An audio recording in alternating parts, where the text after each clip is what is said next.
नमस्कार, बहुत स्वागत आपका। मैं हूं आपके साथ Manuraj Saxena. Rail ticket, UPI, LPG से लेकर पेंशन तक 1 अक्टूबर से नए नियम लागू होने वाले हैं। चलिए आपको बताते हैं कि इसमें नया क्या है। तो अक्टूबर का महीना शुरू होने जा रहा है और अक्टूबर महीने की शुरुआत से ही देश भर में 7 बड़े बदलाव होने वाले हैं, जिनका सीधा असर आम जनता की जेब पर यानी कि आपकी जेब पर पड़ने वाला है। अक्टूबर का महीना शुरू होने जा रहा है और इसके साथ ही कई बड़े बदलाव आम जनता की जिंदगी पर असर डालने जा रहे हैं। 1 अक्टूबर 2025 से देश भर में 7 ऐसे नियम और फैसले लागू होंगे जिनका सीधा संबंध आपकी रोजमर्रा की जरूरतों से जुड़ा हुआ है, खर्चों से जुड़ा हुआ है।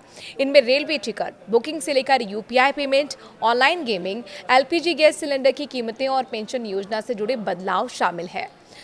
तो हर महीने की पहली तारीख को कई नियमों की समीक्षा होती है और नई व्यवस्था लागू की जाती है।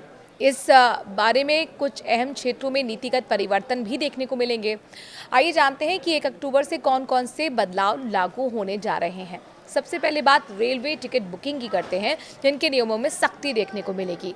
आईआरसीटीसी में टिकट बुकिंग प्रणाली में सुधार के लिए एक नया नियम लागू किया गया है। 1 अक्टूबर से जनरल टिकट आरक्षण खुलने के पहले 15 मिनट तक केवल वही यात्री टिकट बुक कर सकेंगे जिनके आईआरसीटीसी अकाउंट आधार से वेरीफाइड है। ये नियम खासकर तत्काल टिकटों में दलाली और फर्जी बुकिंग को रोकने के लिए लाया गया है। वहीं दूसरा बदलाव एनपीएस यानी कि नेशनल पेंशन सिस्टम में उस स्कीम में नया जो जुड़ने वाला है।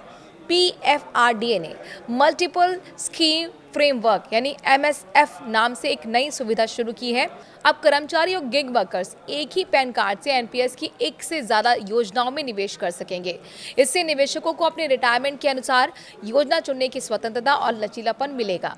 यूपीआई में कलेक्ट रिक्वेस्ट बंद होगी। अब यूपीआई यूजर्स को पैसे मांगने का विकल्प नहीं मिलेगा। 1 अक्टूबर से यूपीआई का कलेक्ट रिक्वेस्ट या फिर पुल ट्रांजैक्शन फीचर बंद किया जा रहा है। ये कदम फ्रॉड और साइबर धोखाधड़ी को रोकने के उद्देश्य से उठाया गया है।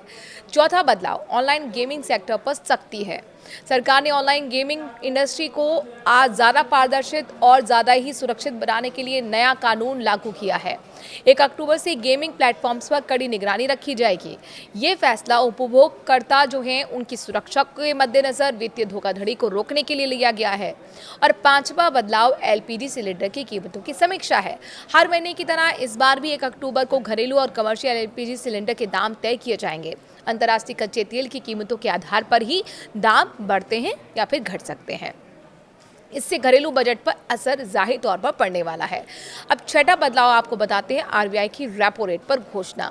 अक्टूबर के पहले सप्ताह में आरबीआई की मौद्रिक नीति समिति एमपीसी की बैठक भी होगी। अगर रेपो रेट में कटौती होती है तो होम लोन और ऑटो लोन सस्ते हो सकते हैं। इससे आम जनता की ईएमआई का बोझ हल्का हो सकता है। और सातवां बदलाव पीएफ खाताधारकों के लिए राहत भरी खबर है। ईपीएफओ जल्द ही ईपीएफओ 3.0 डिजिटल प्लेटफॉर्म लॉन्च कर सकता है और साथ ही न्यूनतम पेंशन 1000 से बढ़कर 1500 या फिर 2500 करने पर चर्चा की जा रही है। इन बदलावों से लाखों पेंशन धारकों और कर्मचारियों को सीधा फायदा होगा।